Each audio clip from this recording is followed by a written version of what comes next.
So we return now to topical questions. We have two questions this morning. The first one this afternoon. The first one is from Neil Bibby. Neil Bibby.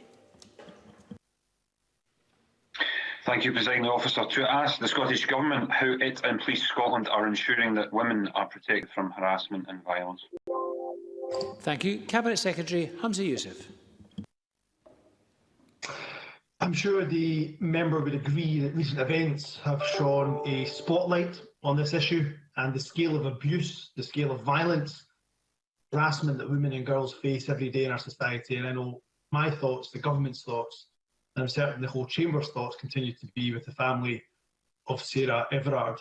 I would take this opportunity to make clear our government's position that any form of violence against women and girls is simply unacceptable. We are investing significant levels of funding in frontline support services to ensure that women and children can safely access the support that they need. Police Scotland continue to prioritise cases of domestic abuse and harassment, and we are working closely with all of our justice partners to ensure that perpetrators receive a robust response and are held to account for their actions. I'm meeting with the Chief Constable later this week, and I will raise the matter with him directly.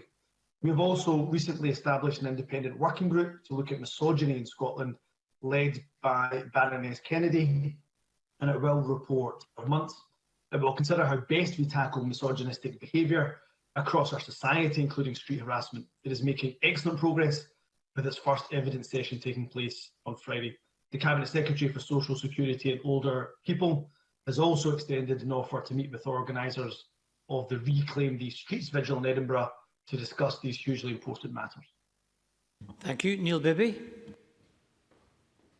Thank the Cabinet Secretary for that answer. The tragic events of last week, the disappearance and death of Sarah Everard and the outpouring of women's own stories about harassment have been a reminder of men's violence against women and the fear that women too often face when they're going about their daily lives. And that is an issue not just in London or elsewhere in the UK, but right here in Scotland. Statistics out today show that while 89% of men report feeling safe walking alone in their own local areas after dark, for women it is only 65%, and this has decreased since before the pandemic. I'm sure the Cabinet Secretary would agree this is unacceptable and we need to act now. Can I therefore ask, what has the government done to improve the safety of women on Scotland's streets, and what further prevention work will it do now to tackle the serious issue of men's violence towards women ahead of the misogynistic harassment group reporting? Cabinet Secretary. Can I thank Neil Bibby for his question? Can I agree with the substantial points that he makes? He references the Scottish Crime and Justice Survey. That does suggest that the majority of women feel safe in their communities, but he's absolutely right. There is a disparity between the numbers of men who feel safe versus the number of women who feel safe, and that cannot be right. We'll continue to fund important organisations like Gender Scotland, like Zero Tolerance Scotland, where we can provide them with funding, and support organisations like White Ribbon Scotland, who challenge men to stand up against male violence towards women. I think ultimately we have to listen to women, and I reference the fact that the Cabinet Secretary for Social Security and Older People is meeting with the organisers of Reclaim the Streets. We'll also take the action necessary where we can through legislation to protect women. Just as the member is aware, just tomorrow, in fact, we will be debating in this Parliament stage 3 of the Domestic Abuse Protection Order Bill, a protection bill. That will allow police and courts to issue a suspected perpetrator of domestic abuse with a protection notice or indeed a protection order.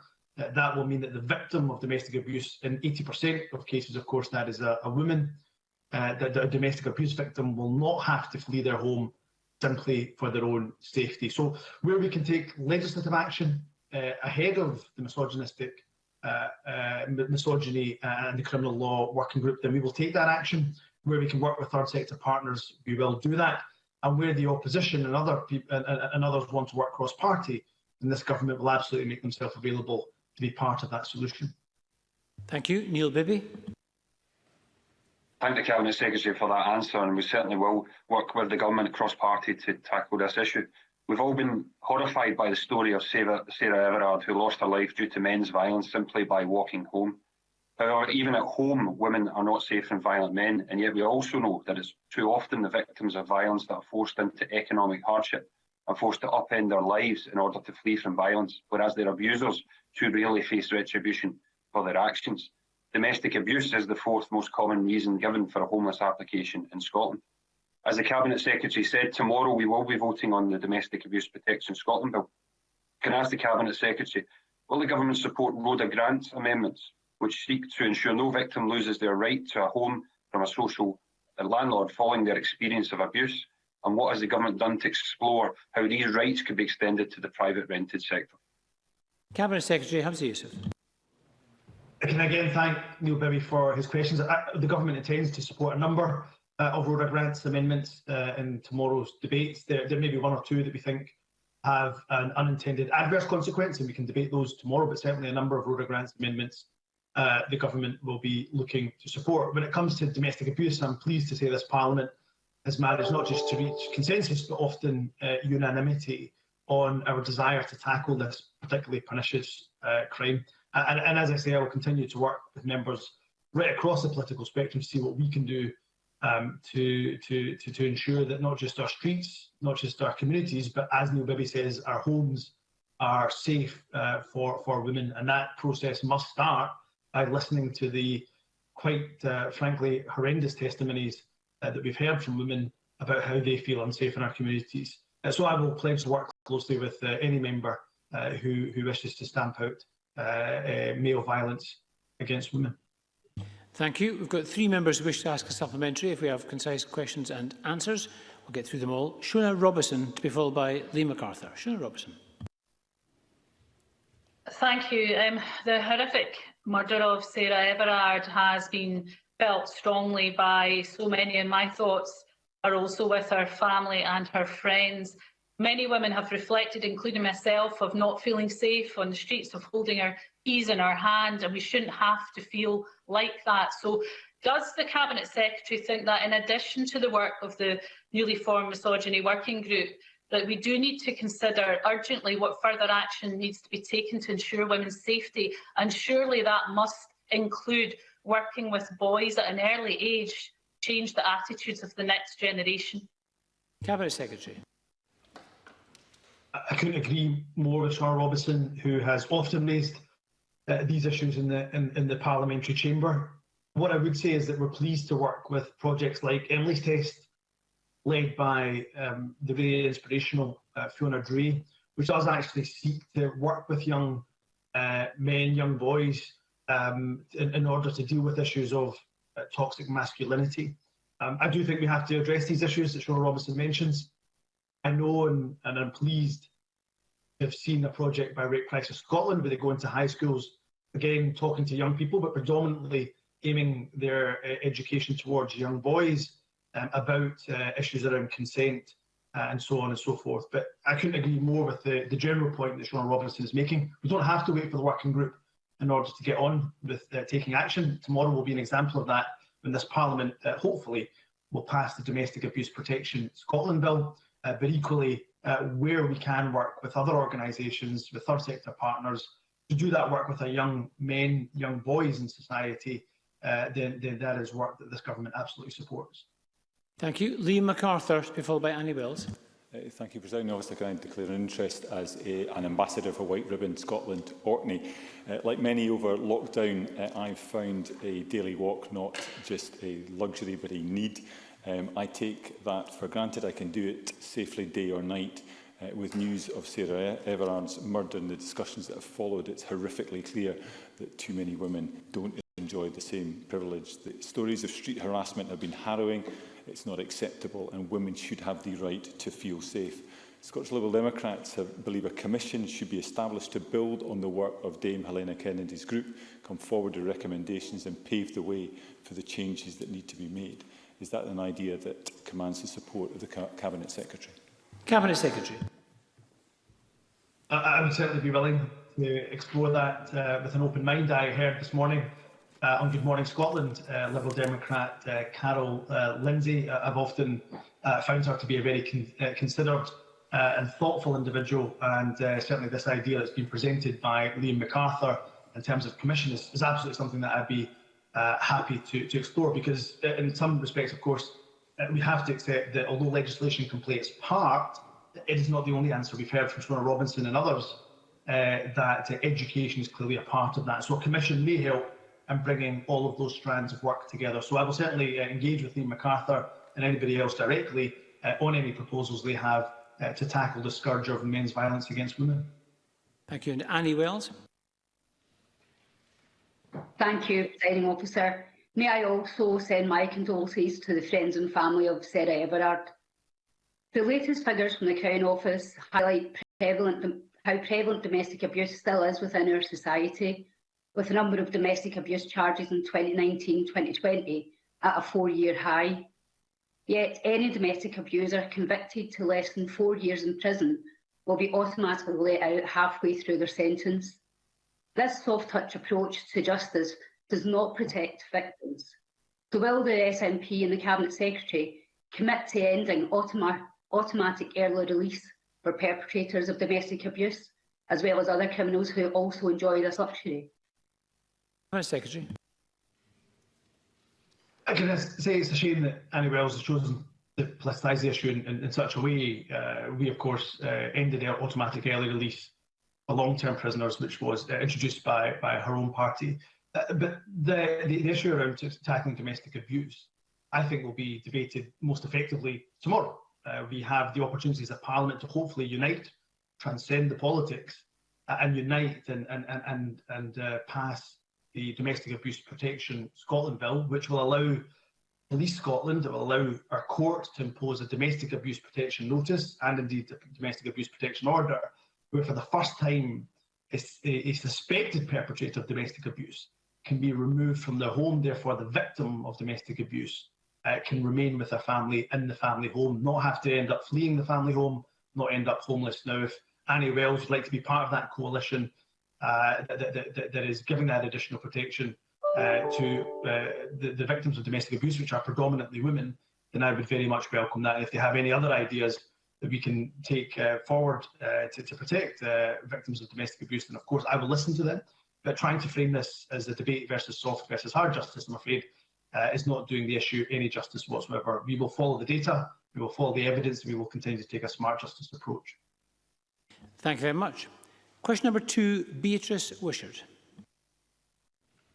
To ask the Scottish Government whether its discussions have concluded with the OECD regarding publication timetables relating to its review of Curriculum for Excellence. Cabinet Secretary John Swinney. President Officer, my officials have written formally to the OECD highlighting the motion agreed by Parliament on the 17th of February that called for the immediate publication of its draft report, and asking the OECD to confirm if this would be possible and to clarify their position on the matter. In responding, the OECD has made its position very clear. It will not publish its draft report, nor will it allow the Scottish Government to do so. The correspondence has been published on the Scottish Government's website. We now need to let the OECD focus on finalising its findings and the drafting process. I look forward to the publication of the final report in June and to its helping inform a dispassionate discussion on the future of Scottish education. Beatrice Wishart. I thank the Cabinet Secretary for that answer, but the problem is the Cabinet Secretary has got himself into a bit of a bind here. 322 days ago, Scottish Liberal Democrats first called for the public to hear from the OECD before the election. And then at the Education Committee in September, I specifically asked whether the Cabinet Secretary would contact the OECD to request an interim report. He replied, quote, "I will be happy to discuss that with it." But our Freedom of Information request showed ministers did precisely nothing. It took a defeat of Parliament to coax the Cabinet Secretary into giving anyone anything before the election. Presiding Officer, the public are being asked to judge the SNP on the record on education, but the Cabinet Secretary has orchestrated this obstruction through his agreements and inaction. Why didn't the Cabinet Secretary contact the OECD in September when he said he would? Cabinet Secretary. President Officer, the OECD review was commissioned by a government response to decisions taken by the Education and Skills Committee and in Parliament. The proposals were put forward, the remit was agreed, and then of course we've had the impact of COVID, which has disrupted the ability of the OECD to engage with schools because of the period of disruption that we had going back to last March. I explained to Parliament in a government-inspired question the timetable that would be followed by the OECD that was agreed to enable them to follow the proper process that they are taking forward. And we have asked this respected international organisation to undertake that exercise. I think we should leave that organisation to do exactly that. I've made every endeavour to try to secure early publication insofar as that's possible, and the OECD have indicated that is not possible. And Beatrice Wishart. The government could have asked for a change and for something before the election, just like it asked the OECD to extend its work to cover exams. The government is the client. But timings aren't my only concern. The Scottish Practitioners Forum is, quote, shaping and developing this report. And that sounds sensible until you learn Education Scotland and the SQA are on that Practitioners Forum. They are under the microscope. So what are they doing on a group shaping and developing this report? Cabinet Secretary. I think the points that Beatrice Wishart sort of glides past in her question are the fact that on 2 occasions we have asked the OECD to extend further the scope of the work that are undertaken. This started off as an examination of the senior phase. It was extended to the broad general education. It's also extended into assessment. So I don't think it's a particular surprise that the timescale extends, and we've also had the disruption of COVID. In relation to the Scottish Practitioner Forum, the Scottish Practitioner Forum draws together a number of practising members of the education system in Scotland. It's led, for example, by Tony McDade, the Executive Director of Education Resources at South Lanarkshire Council. It involves classroom teachers, it involves head teachers, it involves heads of service from local authorities, a college principal. It involves Professor Mark Priestley, who undertook the what I would describe as pretty challenging review of the SQA in the light of the exam issues last year.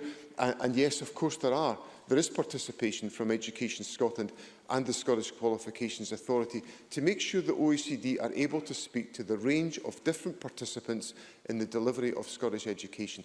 That was what the OECD asked us to put together, was a practitioner forum that they could engage in discussion and debate with, and it has to be representative of the whole of the education system in Scotland. Thank you. If you're quick, Jamie Green to be followed by Ross Greer. Jamie Green. Thank you. On the 17th of February, the Deputy First Minister told this chamber, I quote, "I will share draft findings from that work in March, with a final report to be published in June." Given that he is now saying that the OECD won't let him share those findings, can I simply ask, have they changed their mind? Has he changed his mind? Or did Parliament misunderstand his promise to the chamber? Cabinet Secretary. I actually have placed a document in SPICE which enables members of Parliament to access that material. That is precisely what I have done. Now, the OECD have indicated, and I've published the correspondence, that that must be treated as a confidential document. So I'm trying my level best to meet the terms of Parliament's requests along with the strictures that apply to me in a contract that we have agreed with the OECD. And I don't think a government minister breaching a contract is a particularly good look for the Parliament to ask that I should undertake. Ross Greer to be followed by Claire Adamson. Ross Greer. Thank you, Presiding Officer. While we wait for the OECD report, a report by the Social Market Foundation was published today covering very much the same ground. It suggested that Scotland should move away from the single high-stakes end-of-term exam model and towards a continuous assessment approach. Without wishing to preempt the OECD report, would the Education Secretary acknowledge that the time for change in Scotland's exam system has now come? Slightly broader question, but briefly, Mr. Well, it may be broader, Presiding Officer, but it's absolutely relevant. And there was commentary just yesterday morning in broadcast media from the Commission on School Reform, who were taking a slightly different point of view to the one that Mr Greer has put forward. But the point that Mr Greer puts to Parliament is an issue which I think must be openly debated and discussed. We must have an assessment system that reflects our curriculum and which commands confidence within the country. And there's perfectly legitimate arguments for a continuous assessment model versus an end-of-session examination model, or a mixture of both, which is essentially some of the arrangements we have just now. But I think that issue that Mr Greer raises is an entirely legitimate issue for us to focus on, and there's plenty of evidence out there for us to have that discussion.